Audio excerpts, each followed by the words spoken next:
राजनीति के मार्गदर्शक सिद्धांत। तो यहाँ पे जो है हमें राजनीति के जो मार्गदर्शक सिद्धांत थे उसके विषय में बताया गया है कि राजनीति के कौन कौन से मार्गदर्शक सिद्धांत थे और राजनीति जो है किन सिद्धांतों पर कार्य करती है। राजनीति के मार्गदर्शक सिद्धांतों का समावेश संविधान के चौथे भाग में किया गया है।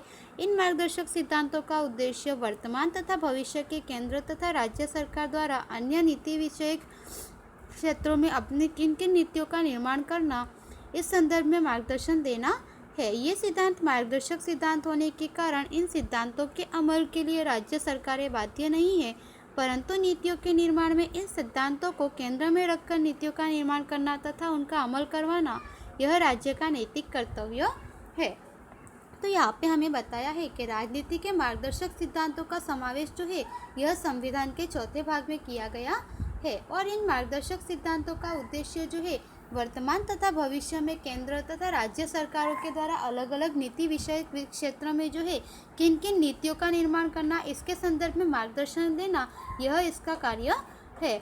और ये सिद्धांत जो है मार्गदर्शक सिद्धांत होने के कारण इन सिद्धांतों को अमल करने के लिए राज्य सरकार बाध्य नहीं है। वे यदि चाहे तो इन सिद्धांतों का अमल कर सकती है और यदि ना चाहे तो वे अमल ना करे। परंतु जब कोई नीति नियम निर्माण किए जाते हैं तो इस सिद्धांतों को केंद्र में रखकर जो है इन नीतियों का निर्माण करना तथा उसका अमल करवाना यह राज्य का नैतिक कर्तव्य है।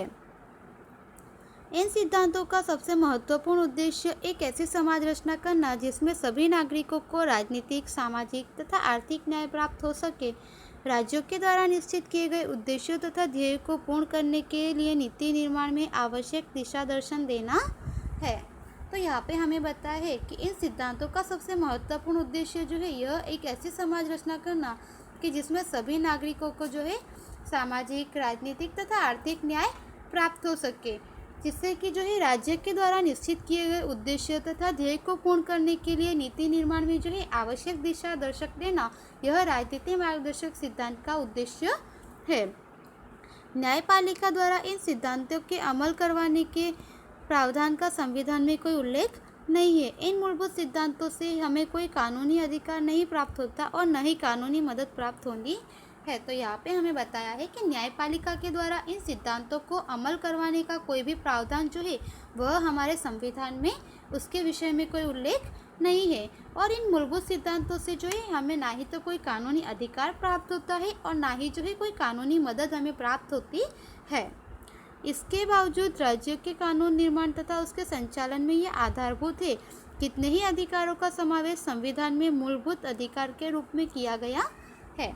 तो यहाँ पे हमें बताया है कि इसके अतिरिक्त भी जो है राज्य के कानून निर्माण, यदि राज्य कोई नया कानून निर्माण करता है तथा उसका अमल करवाता है तो उसके संचालन में ये जो राजनीतिक मार्गदर्शक सिद्धांत है ये आधारभूत माने जाते हैं। राज्य इनको केंद्र में रखकर ही जो है कानून तथा नीति निर्माण करते हैं। कितने ही अधिकारों का समावेश जो है संविधान में मूल अधिकार के रूप में भी किया गया है, जो तुरंत दिए जा सके ऐसे थे, परंतु दूसरे बहुत से अधिकारों का समावेश राजनीति के मार्गदर्शक सिद्धांतों में किया गया है। जैसे जैसे राज्य व्यवस्था मजबूत और समृद्ध बनती जाए वैसे वैसे भविष्य में इन अधिकारों को दिए जाने का विचार संविधान सभा का था।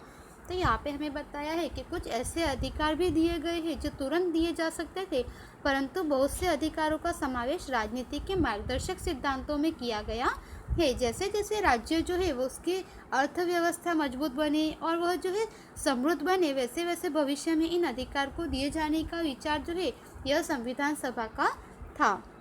डॉक्टर बाबा साहेब आम्बेडकर ने इन अधिकारों के संदर्भ में इनका महत्व बताते हुए कहा है कि देश के शासन में ये अधिकार आधारभूत जो है सिद्धांत है। हमारे संविधान में राजनीतिक लोकतंत्र स्थापित करने का प्रयास किया गया है, परंतु सामाजिक तथा आर्थिक लोकतंत्र के बिना राजनीतिक लोकतंत्र अधूरा है। तो यहाँ पे हमें बताया है कि डॉक्टर बाबा साहेब आम्बेडकर जो है उन्होंने इन अधिकारों के संदर्भ का महत्व बताते हुए यह कहा है कि देश के शासन में ये अधिकार जो है यह एक आधारभूत सिद्धांत माना जाता है और हमारे संविधान में राजनीतिक लोकतंत्र स्थापित करने का जो प्रयास किया गया है, परंतु सामाजिक तथा आर्थिक लोकतंत्र के बिना जो है राजनीतिक लोकतंत्र अधूरा है। इन मार्गदर्शक सिद्धांतों को विविध विभागों में विभाजित कर जानकारी प्राप्त करेंगे। तो अब यहाँ पे जो है विद्यार्थियों, ये सभी राजनीतिक सिद्धांत जो है इनके विषय में हम जो है संक्षेप में यहाँ पे एक एक करके जानकारी प्राप्त करेंगे। धन्यवाद।